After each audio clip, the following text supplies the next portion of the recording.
Al fin, tras 4 horas de marcha, los caballos se pararon por sí mismos a la puerta de la rectoral de Stapi. Stapi es una aldea formada por una treintena de chozas y construida en plena lava, bajo los rayos del sol, reflejados por el volcán. Se extiende en el fondo de un pequeño fiordo, encajonado en una muralla basáltica del más extraño efecto. Se sabe que el basalto es una roca oscura de origen ígneo. Presenta formas regulares que sorprenden por su distribución.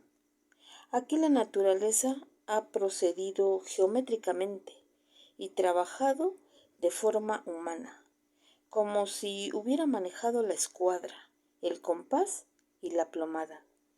Si en cualquier otro lugar hace arte con sus grandes masas lanzadas sin orden, sus conos apenas esbozados, sus pirámides imperfectas, con la extraña sucesión de sus líneas, aquí, queriendo dar ejemplo de regularidad y precediendo a los arquitectos de las primeras épocas, ha creado un orden severo que ni el esplendor de Babilonia ni las maravillas de Grecia han superado jamás. Yo había oído ya hablar de la calzada de los gigantes en Irlanda y de la gruta de Fingal.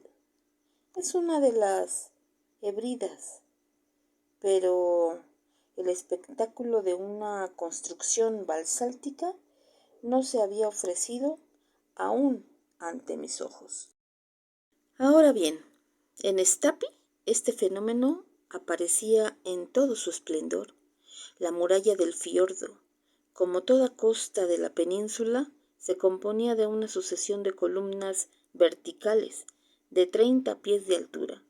Aquellos fustes derechos y de una proporción pura soportaban una arquivolta hecha de columnas horizontales, cuya inclinación formaba una media bóveda por encima del mar, a intervalos, y bajo aquel impluvio natural. La vista sorprendía aberturas ojivales de un diseño admirable, a través de las cuales se precipitaban las olas espumantes. Algunos trozos de basalto, arrancados por la furia del océano, se extendían por el suelo, como las ruinas de un templo antiguo, ruinas eternamente jóvenes, sobre las que pasaban los siglos sin desgastarlas. Esta era la última etapa de nuestro viaje terrestre. Hans nos había conducido con inteligencia y me tranquilizaba un poco pensando que aún debía acompañarnos.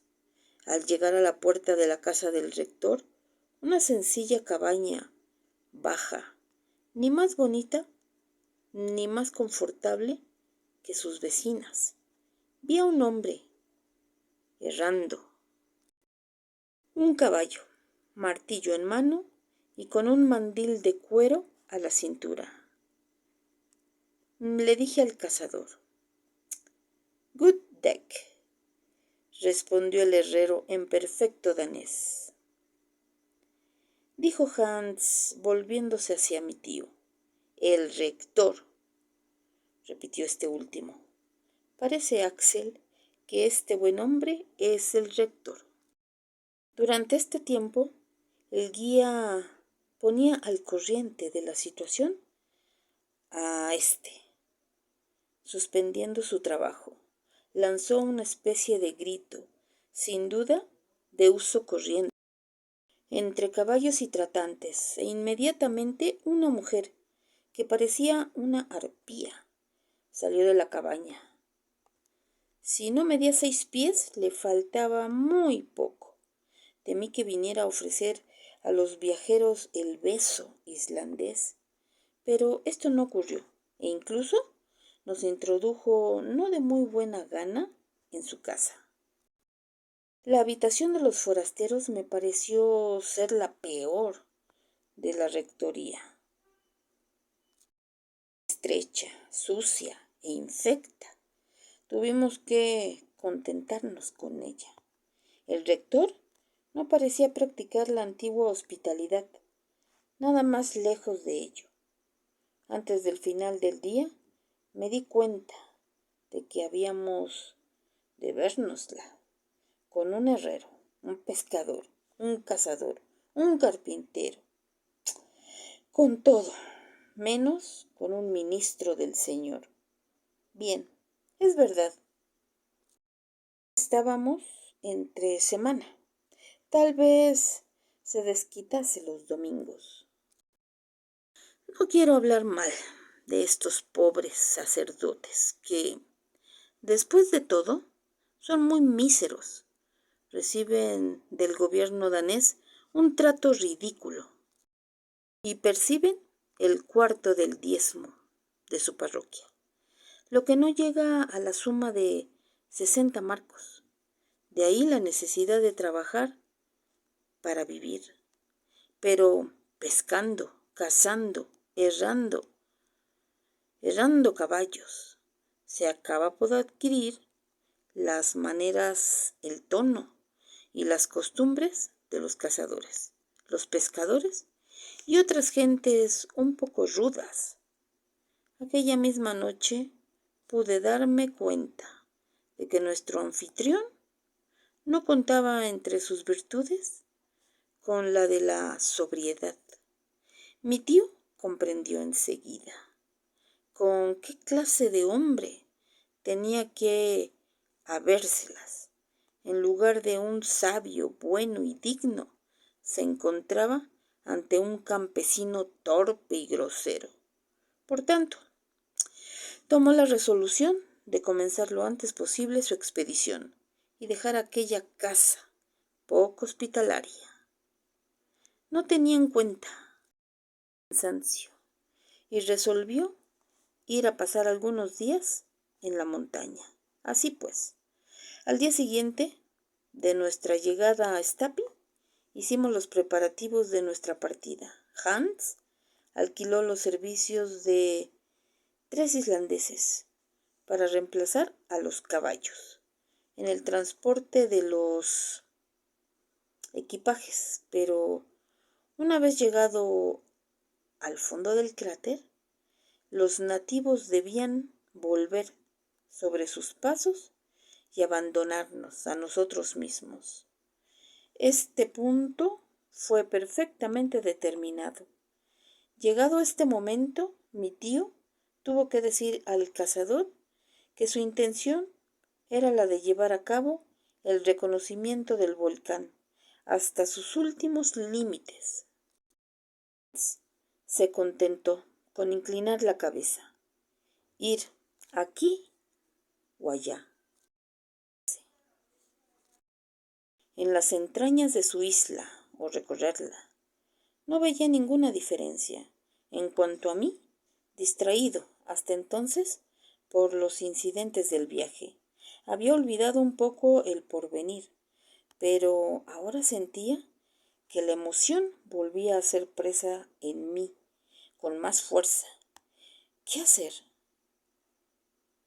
De haber intentado resistir a los deseos del profesor Lidenbrock. Debí haberlo hecho en Hamburgo y no al pie del Sneffels. Una idea entre todas me preocupaba mucho, idea espantosa y capaz de quebrantar nervios, menos sensibles que los míos. Veamos, me decía, vamos a escalar el Sneffels, ¿bien? Vamos a visitar su cráter. Bueno, otros lo han hecho y no han perecido, pero eso no es todo. Si existe un camino para descender a las entrañas del suelo, si ese malhadado. Saknussemm dice la verdad. Vamos a perdernos en medio de las galerías subterráneas del volcán. Ahora bien, nadie puede afirmar que el Sneffels esté apagado. ¿Quién puede probar que no se prepara una erupción? Del hecho de que duerma desde 1229, ¿se sigue que no pueda despertarse? ¿Y si se despierta? ¿Qué será de nosotros? Valía la pena reflexionar sobre esto y yo reflexionaba. No podía dormir sin soñar con erupciones. Y el papel de escoria, me parecía bastante brutal de representar.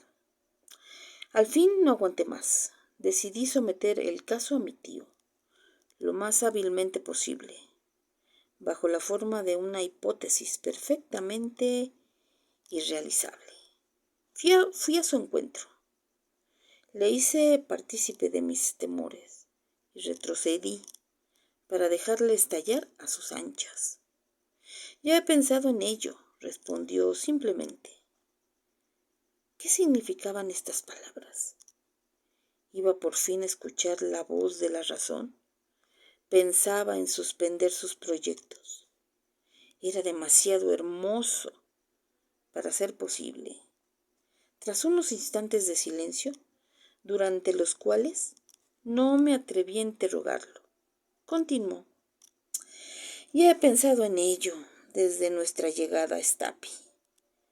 Me he ocupado de este grave problema que acabas de plantearme, ya que no hay que actuar imprudentemente. ¿No? Respondí con fuerza. Hace 600 años que el Sneffels está mudo, pero puede hablar.